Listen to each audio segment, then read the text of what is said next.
Hello friends, welcome to my safety training centre. So friends, आज हम बात करेंगे प्रोसेस सेफ्टी के बारे में। जो प्रोसेस सेफ्टी है उसके अंदर क्या चीज़ें आती है, जो जनरल सेफ्टी है, प्रोसेस सेफ्टी है, इनमें डिफरेंसेस क्या चीज़ की होती है, थोड़ा सा हम डिस्कस कर लेंगे। तो हम जान लेते हैं कि प्रोसेस सेफ्टी का जो एम है वो इम्प्लीमेंटिव करता है कंट्रोल जो रिड्यूस करेगा लार्ज रिस्क को, जो लार्ज स्केल में जो रिस्क हो या potentially catastrophic work place risk है, इन चीज़ों को प्रिवेंट करने के लिए उसका रोल शुरू होता है। प्रोसेस सेफ्टी जो है, ऐसी सब्सटेंस को प्रिवेंट करने के लिए जो हजारदस मटेरियल हो, जो जिसकी रिजल्ट ये हो सकती है कि मेजर एक्सीडेंट हो, बड़ा एक्सीडेंट हो।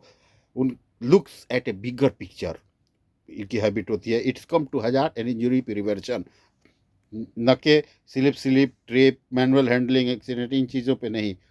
हाई हाई लेवल की जो भी रिस्क होती है उस रिस्क को से बचने के लिए प्रोसेस सेफ्टी को हायर किया जाता है। तो प्रोसेस सेफ्टी के हवाले से हम सब आदमी को ट्रेनिंग अटेंड करना ज़रूरी है, ताकि हमें नॉलेज हो कि साइट के ऊपर हम कैसे डेमोस्ट्रेट करेंगे। कोई भी डेंजरस सिचुएशन होता है तो हम सीखेंगे कि कैसे कैटास्ट्रोफिक जो प्रॉब्लम हो उसको हम कैसे प्रिवेंट करेंगे लोगों की ज़िंदगियां बचाने के लिए। सो दोस्तों, प्रोसेस सेफ्टी में कहा गया है कि कोई एक्सीडेंट होता है उसमें 1000 पीपल भी मर सकते हैं, यानी बड़ा एक्सीडेंट होता है। तो इन चीज़ों से बचने के लिए प्रोसेस सेफ्टी का रोल बहुत अहम होता है, और उनको उनकी रिस्पेक्ट बहुत ज़्यादा होनी चाहिए, चाहे वो एम्प्लॉय की तरफ से हो या एम्प्लॉय की तरफ से हो। जो मैनेज करता है operative integrity of operating system को, ये चीज़ें हैं।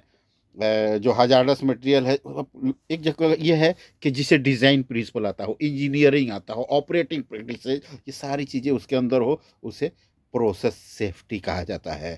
सो फ्रेंड्स, कई जगह पे ये भी है कि जो उसका मैनेजमेंट स्किल हो वो बहुत हाई होता है। सो जब मैनेजमेंट स्किल हाई होगा, जब blend of engineering and management skill इसको बोला जाता है, तो वो बंदा प्रोसेस सेफ्टी में आता है।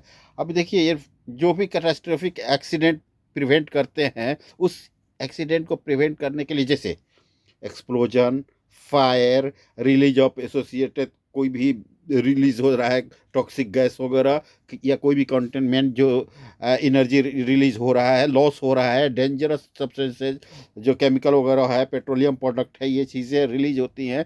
इन चीज़ों से बचाने के लिए हम लोग हायर करते हैं प्रोसेस सेफ्टी को। सो प्रोसेस सेफ्टी जो भी हैं उन्हें ये नॉलेज बेटर होनी चाहिए कि उनको बचाना है प्रॉपर्टी डैमेज से, प्रोडक्शन जो लॉस्ट होगा उससे, इन्वायरमेंटल इम्पेक्ट होगा, इन चीज़ों के बारे में, इन चीज़ों से कैसे बचा जा सकता है, प्रोसेस सेफ्टी को नॉलेज होना चाहिए। अच्छा, आप जान लीजिए प्रोसेस सेफ्टी और केमिकल सेफ्टी में डिफरेंस क्या है। तो बोथ आर सेम, सिर्फ नाम का फ़र्क है, क्योंकि प्रोसेस सेफ्टी का भी रोल केमिकल के हवाले से है। जो केमिकल में हो जाता है, फायर, एक्सप्लोजन, टॉक्सिक रिलीज, ये चीज़ें प्रोसेस सेफ्टी के हवाले से है। तो chemical safety both are same, just difference of name. अभी कोई बोलेगा आपके प्रोसेस सेफ्टी और जनरल सेफ्टी में क्या फ़र्क है, जो सेफ्टी ऑफिसर्स होते हैं जनरल, इनमें क्या डिफरेंस है। तो आप ये समझिएगा, प्रोसेस सेफ्टी जैसे मैंने बताया है कि वो मेजर चीज़ों पर, मेजर रिस्क पर उनका ध्यान होता है। समझ गए, वो करते हैं कि मेजर जो एक्सीडेंट है उससे कैसे बचा जाए, हजारदस मटेरियल जो भी साइड पे है जो मेजर एक्सीडेंट कर सकती है, उससे कैसे बचा जाए। यानी जो प्रोटेक्ट करना है, वो वो कैसे प्रोटेक्ट किया जाए इन बड़े एक्सीडेंट से। लेकिन ऑक्यूपेशनल सेफ्टी जो होते हैं, जनरल सेफ्टी जो होते हैं, उनका डेली वर्क में हजार्ड है, जो डेली हजार्ड्स है उससे कैसे बचा जाए, इनका रोल होता है। वो एड्रेस करते हैं एक्सीडेंट या इंसिडेंट इन्वॉल्विंग जो होता है पर्सनल सेफ्टी से, जो जो इंडिविजुअल लेवल पे हो, with small consequences.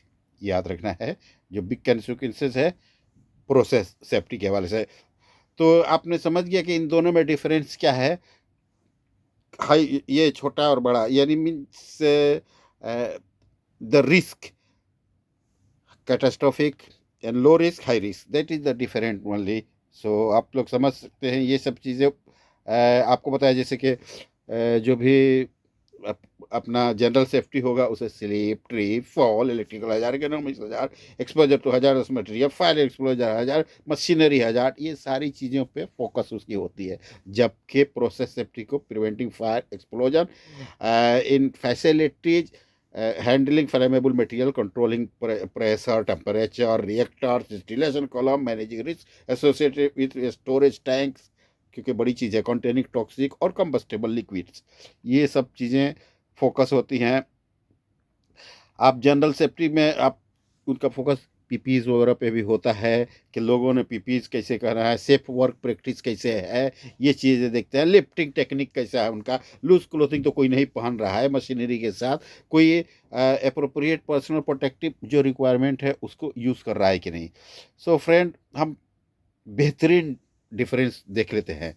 Process safety, occupational safety. Process safety में यह है कि उसका फोकस होता है मेजर एक्सीडेंट को प्रिवेंट करने के लिए।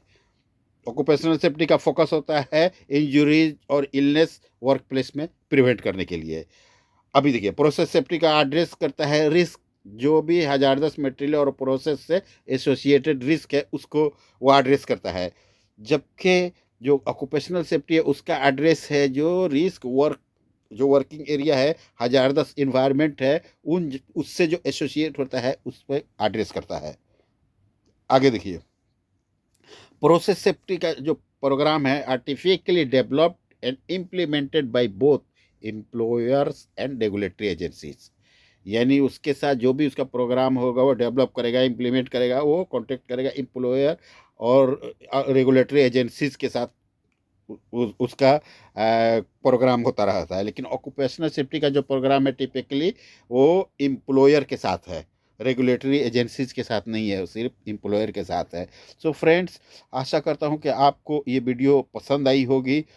अभी आप समझ सकते हैं कि how do you manage process safety में शॉर्ट में। इसके बाद मैं एक फंडामेंटल बनाऊंगा, प्रोसेस सेफ्टी का फंडामेंटल क्या है, वो 10 पॉइंट्स है, उसमें मैं आपको एश्योरेंस है,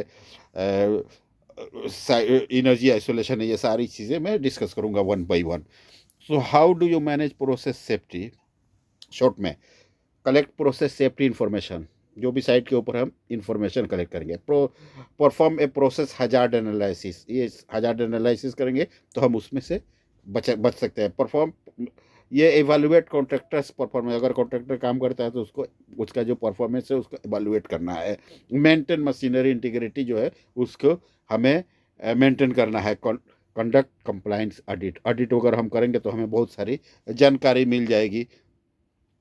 अभी आप साइट के ऊपर देख सकते हैं कि जो भी प्रोसेस होते हैं, केमिकल का होता है, फिजिकल होता है, बायोलॉजिकल होता है, साइकोलॉजिकल होता है, ये सारी चीज़ें हमें हजार्ड्स वहाँ पे पैदा करती हैं और ये हजार्ड्स जो हेल्थ के लिए नुकसानदेह होते हैं। तो इससे बचने के लिए हम कोशिश करेंगे कि जो वेल क्वालिफाइड प्रोसेस सेफ्टी हैं उनको कंपनी हायर करे, जो वेल क्वालिफाइड ऑक्यूपेशनल सेफ्टी है उनको कंपनी हायर करे। The salary does not matter. If they will pay a good salary, they will get a good experienced people and knowledge people. Experience and knowledge both are together. So knowledge है तो अभी देखिए, हम normally हम हमारे पास जो safety officers होते हैं वो जो फिजिकली फिट होते हैं। कभी भी मैंने देखा है कि सेफ्टी ऑफिसर हमेशा बहुत एक्टिव होते हैं। मैंने कहीं भी नहीं देखा कि सेफ्टी ऑफिसर काम से भागते हों। हर जगह मैंने देखा है कि वो मोटिवेशनल प्रोफेशन है उनका, वो मोटिवेट करते हैं लोगों को और ख़ुद भी चाहते हैं कि उन्हें मोटिवेट किया जाए एम्प्लॉयर के ज़रिए। सो फ्रेंड्स, ये चीज़ें मैंने डिस्कस कर ली। अब हम अगला वीडियो आपको प्रोसेस सेफ्टी का फंडामेंटल, उसके बाद से हम रेडियो ऑपरेटर ऑफशोर का, ये सारी चीज़ें हम डिस्कस करेंगे। Thank you very much friend. आप लाइक करें, शेयर करें और कोशिश करें कि इसके अंदर कोई करेक्शन है तो आप कमेंट सेक्शन में लिखें। मैं बिल्कुल आपको आपका नॉलेज शेयरिंग की रिस्पेक्ट करूंगा। Thank you very much friends.